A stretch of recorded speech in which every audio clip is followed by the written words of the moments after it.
Guys, আজ থেকে 1 বছর আগে গিলের এক ছোট ভাইকে 5,000 টাকা ধার দিছিলাম। টাকা নেওয়ার পর থেকে ওকে আর অনলাইনে দেখি না। কিরে, ও আজকে অনলাইনে? দাঁড়া, পাইছি আজকে তোরে। আজকে যেমনি হোক টাকাটা আদায় করতেই হবে। আরে আদর ভাই নাকি? না, আমি আদর ভাই না, আদর ভাইয়ের ভূত। আরে ভাই, তুমি এতদিন গেমে আসো নাই কেন? আপনার ভয় মানে আপনি গেমে আসেন না, তো এজন্য আমিও গেমে আসি না।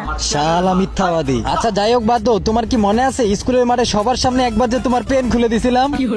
আরে ভাই, এসব কথা বলার আবার কি দরকার আছিল? এগুলো আমার মনে থাকবে না? এগুলো আমার সারা জীবনই মনে থাকবে। আচ্ছা, তোমার কি এটা মনে আছে তুমি আর আমি আগে কত গেম খেলতাম একসাথে? আরে হ্যাঁ ভাই, মনে আছে। আচ্ছা, তোমার কি এটা মনে নাই তোমার আইডিতে যে আমি একবার 1000 ডায়মন্ড টপ আপ করে দিছিলাম? আরে হ্যাঁ ভাই, মনে আছে। আরে বাহ, তোমার ব্রেন তো অনেক ফ্রেশ। তোমার তো দেখি সবকিছু মনে থাকে। আরে হ্যাঁ ভাই, আমার স্কুলের ম্যাডামও বলছে আমার ব্রেন নাকি অনেক ভালো। ও আচ্ছা, তাইলে কি তোমার এইটা মনে নাই আজ থেকে 1 বছর আগে যে তুমি আমার কাছ থেকে 5,000 টাকা ধার ধার ধার